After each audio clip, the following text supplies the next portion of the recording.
इन 3 कारणों से टूटेगा विपक्षी एकता का सपना। बीजेपी ने अभी से ही तैयार कर लिया है 5 सूत्री प्लान।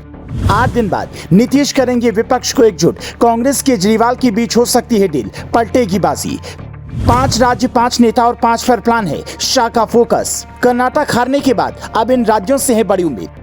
23 जून को नीतीश कुमार पटना में विपक्षी नेताओं की बैठक बुला रहे हैं। बैठक में 2024 चुनाव की रणनीति पर चर्चा होगी, लेकिन उस बैठक से पहले बीजेपी ने कितना बड़ा प्लान तैयार किया है, ये जानकर बड़े बड़े नेताओं के होश उड़ जाएंगे। पटना वाली बैठक से ठीक एक हफ्ते 14 जून को जेपी नड्डा ने दिल्ली में बैठक बुलाई थी, जिसमें 2024 चुनाव की रणनीति पर चर्चा हुई। और अब खबर है कि अमित शाह का फोकस 5 राज्य, 5 नेता और 5 प्लान पर है, जबकि पार्टी के बाकी नेताओं को अलग जिम्मेदारी मिलने वाली है। प्लान नंबर 1, जिस बिहार में नीतीश बैठक बुला रहे हैं, वहां अमित शाह बीते कुछ समय में 4 बार दौरा कर चुके हैं। चिराग पासवान और मुकेश साहनी जैसे नाराज नेताओं को अपने पाले में लाने की कोशिश में हैं। यहां तक कि जीतन राम मांझी के बेटे संतोष मांझी ने भी अब इस्तीफा दे दिया है और आसार हैं कि बीजेपी 2024 चुनाव के लिए इनके सहारे वहां जमीन मजबूत करेगी। प्लान नंबर 2, कर्नाटक में हार के बाद अगला फोकस तमिलनाडु में है। अमित शाह तमिलनाडु के दौरे पर जाकर 2G, 3G और 4G का अलग मतलब समझाते हैं।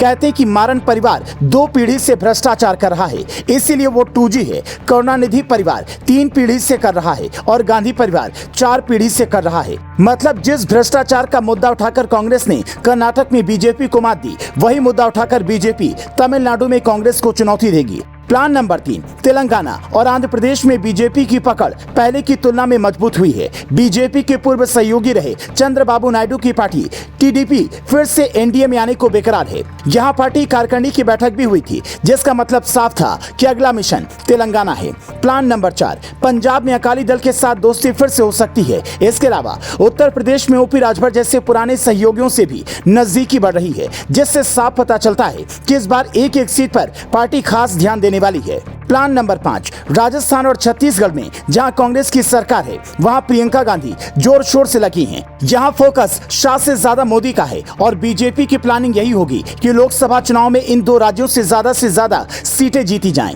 ये वो 5 प्लान हैं जिसके दम पर बीजेपी जीत हासिल करने की कोशिश करेगी। इसके अलावा पार्टी ये बात भी जानती है कि विपक्षी एकता की कोशिश करने वाले नेताओं के सामने 3 बड़ी कमजोरियां खड़ी हैं, जिनका जवाब तलाशना उनके लिए सबसे मुश्किल भरा काम होने वाला है। शायद इसीलिए 2014 में मोदी के सत्ता में आने के बाद से कई बार ऐसी कोशिश हुई और हर कोशिश फेल हो गई।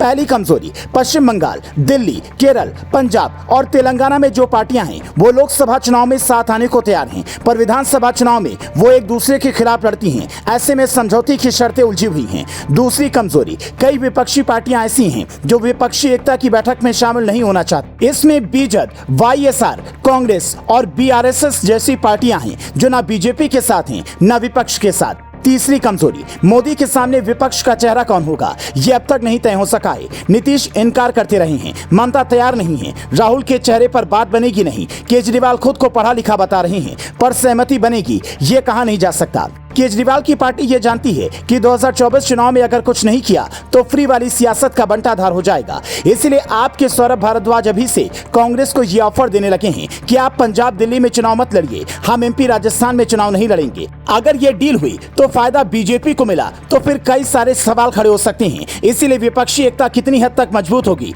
ये कहना मुश्किल है। आप इस बारे में क्या सोचते हैं? क्या मोदी के सामने सारी पार्टियां मिलकर चुनाव लड़ें तो दशकों पुराना इतिहास दोहरा सकती हैं, या 2024 में बीजेपी झंडा गाड़ेगी? कमेंट करके बता सकते हैं। Bureau report.